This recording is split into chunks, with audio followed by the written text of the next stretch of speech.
The BJP-led central government will soon know if it still enjoys popularity. Polls are close, and to win the trust, experts believe it may loosen the purse strings. But how are the government finances stacked up? India's gross tax revenue, which consists of both direct and indirect taxes, reported a growth of just 2.8% to 8.9 trillion rupees between April and July of the ongoing financial year, when compared to the same period of the previous quarter. So, what will be the fiscal implication of the low gross tax collection growth? Tax collection growth is going to tend to be slower than last year. The reason being that everything gets linked with the growth in GDP. Now, we have seen in the first quarter of the year that the growth in nominal GDP has been similar to that in real GDP, which really means that the GDP deflator has actually been very, very marginal. So when the denominator is low and taxes are based on a lower denominator, there would be a tendency for overall tax collections to grow at a slower rate.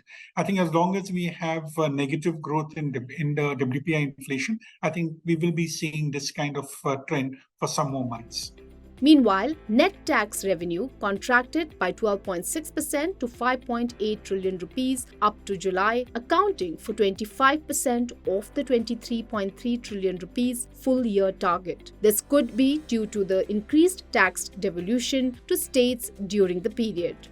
Corporation tax collections, meanwhile, declined by 10% year-on-year for the period of April to July 2023. From 1.96 trillion rupees, it has come down to 1.76 trillion rupees. This is despite the fact that listed companies witnessed a healthy operating profit growth of over 30% between the period of April to May 2023. The budget had projected a rise in corporation tax of 10.5%, but in the first quarter, there is a contraction of 14%.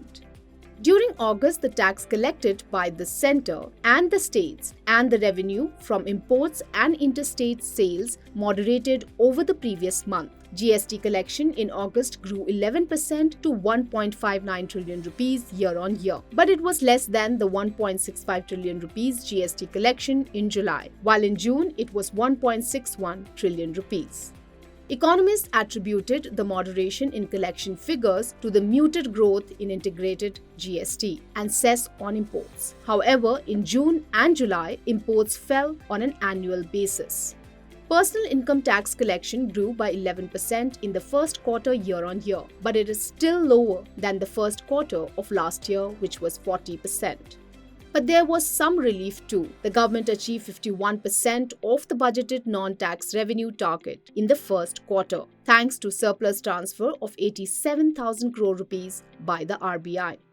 So, is softness in tax collection a cause for worry? It is certainly a cause for concern, especially there's so much of expenditure lined up in the rest of the year. So any decline in the tax collections compared to the tax forecasted in the budget will certainly force the government to rework the expenditure plans. And this year, being that government is the only active institution, while the private sector is still lagging, I think the growth depends on how we succeed in collecting the taxes in the current year.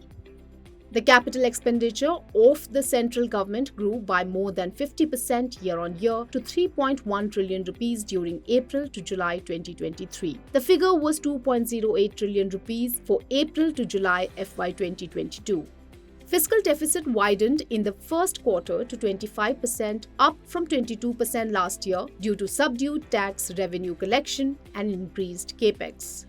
The slump in finances is being attributed to weak July figures, which reported a deficit of 1.54 trillion rupees, whereas in the same period the previous financial year, there was a surplus of 11,000 crore rupees. So, how can the government meet this challenge?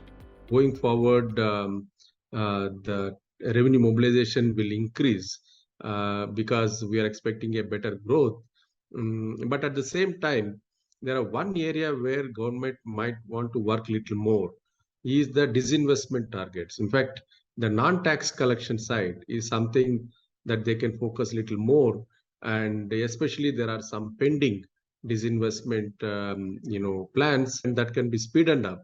My own expectation is that whatever the indication that is coming from the tax collection, indirect taxes, we are doing much better than what is budgeted. Even if there is a decline, I think the government should focus more on the non-tax side. And if you look at many of the public sector, profits, the indication is that the public sector profits are going to be much more than what the budget has assumed. But as the polls are approaching, the government is unlikely to bite the disinvestment bullet. The central government has incurred expenditure of 1.4 trillion rupees in the period of April to July 2023 on major subsidies, namely food, fertilizer and urea subsidies. The major subsidies bill was 1.0 trillion rupees for the same period last year. The government, according to a Reuters report, will have to spend an additional 4,000 crore rupees for the recently announced cooking gas subsidy, in addition to over 7,600 crore rupees it has budgeted for the current fiscal year.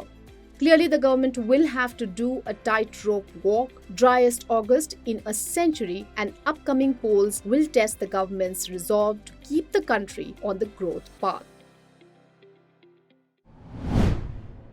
If you like this video, share it and subscribe to Business Standard.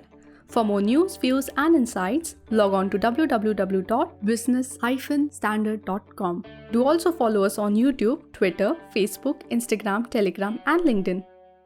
She has ambitions of becoming a brand. Business Standard.